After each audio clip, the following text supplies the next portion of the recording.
Story RH, le podcast RH qui ne vous raconte pas d'histoire. Bienvenue à toutes, bienvenue à tous. No, I'm not a writer. Okay. Dans cet épisode, nous allons vous parler de données et d'intelligence, sans peut-être sauter le pas entre les deux aussi vite que cela. Les termes sont parfois trompeurs en effet. Pense par exemple à l'expression business intelligence, la BI. L'intelligence dont il s'agit pourtant, c'est du renseignement, comme dans CIA, Central Intelligence Agency. Et pourtant, insidieusement se développe l'idée que plus on a de données, de data, c'est plus smart, eh bien plus on a de données, plus on est intelligent. Big data, small brain.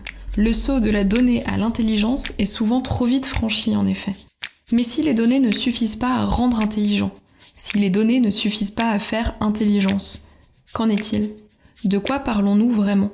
C'est quoi l'histoire ? Mais je te propose que nous partions d'un exemple simple. Ce matin, quand je me suis levé, il faisait 5 degrés. C'est une donnée. Bon, je sais que tous les thermomètres ne donnent pas exactement la même température, c'est tout le sujet de la mesure, mais quand même, les faits sont têtus, comme disait Lénine. 5 degrés, dehors, c'est une donnée brute, c'est un fait. On peut au moins s'accorder là-dessus. Tu cites Lénine ? Waouh, tu commences à m'inquiéter. S'il fait 5 degrés dehors, alors je te dis qu'il fait froid. La donnée n'est déjà plus brute, ni factuelle. Elle est mise dans un contexte, elle est interprétée. Et cette contextualisation nous informe. La donnée est alors devenue information. On voit déjà apparaître ici toute la subjectivité qui est liée à cette contextualisation. Pour certaines personnes, peut-être que lorsqu'il fait 5 degrés, il ne fait pas froid. Mais si tu me donnes l'information qu'il fait froid, alors je me dis que je peux attraper du mal. Là, l'information est passée au crible de l'expérience du sujet. C'est alors une connaissance. C'est une information qui a été comprise, assimilée par le sujet. On en distingue d'ailleurs deux formes. La connaissance explicite, qu'on peut formaliser, donc facilement transmettre, et la connaissance tacite, plus difficile à formaliser, donc plus difficile à transmettre. Et si tu sais que tu risques d'attraper froid, alors tu mets un pull. Ça, c'est l'intelligence. Se comporter intelligemment au regard de la situation. On a interprété les données dont on disposait pour, in fine, prendre une décision intelligente. Et tout ça pour mettre un pull. J'aurais peut-être même pas pensé tout seul, remarque. Notre exemple est simpliste, bien sûr, mais il illustre au fond la complexité qui se dissimule derrière toutes ces notions. On voit bien ici, par exemple, tous les biais et erreurs qui peuvent se glisser entre les données dont on dispose et les décisions qu'on prend.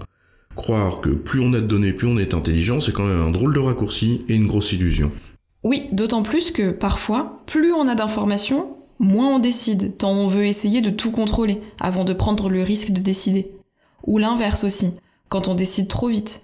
Qu'on décide, mais pas assez en connaissance de cause. Si on revient sur les biais et les sources d'erreurs, t'as raison de le souligner parce qu'on n'y prête que rarement l'attention que ça mérite. Combien d'études dans la presse, par exemple, nous assènent-elles des chiffres à n'en plus finir sans que personne ne se pose la question du nombre et de la qualité des répondants, de la représentativité de l'échantillon, des biais du questionnaire, etc., etc.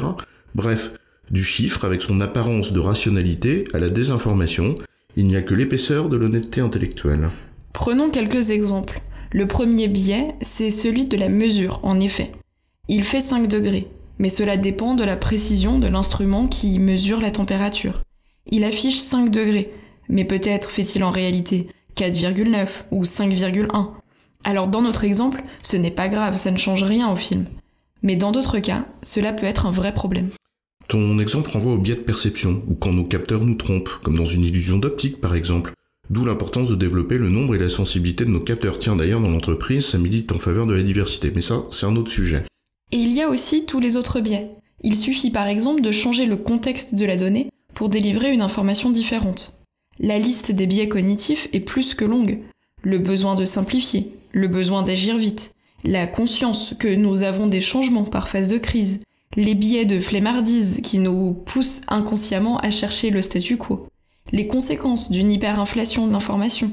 Bref, la liste est impressionnante. Et tout ça, c'est sans compter sur le charme trompeur des statistiques. Le paradoxe de Simpson en est un excellent exemple où il suffit de changer la répartition de groupes qu'on analyse pour arriver à des conclusions diamétralement opposées. Ou tout simplement l'interprétation hâtive de corrélation en relation de cause à effet.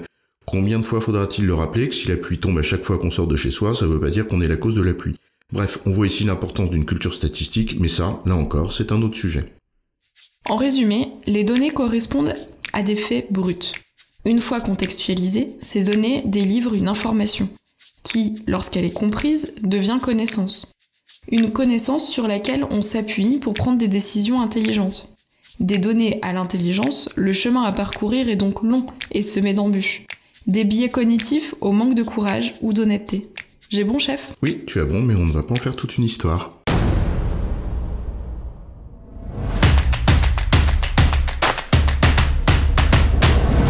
Story RH, le podcast RH qui ne vous raconte pas d'histoire. Retrouvez tous les épisodes sur storyrh.fr.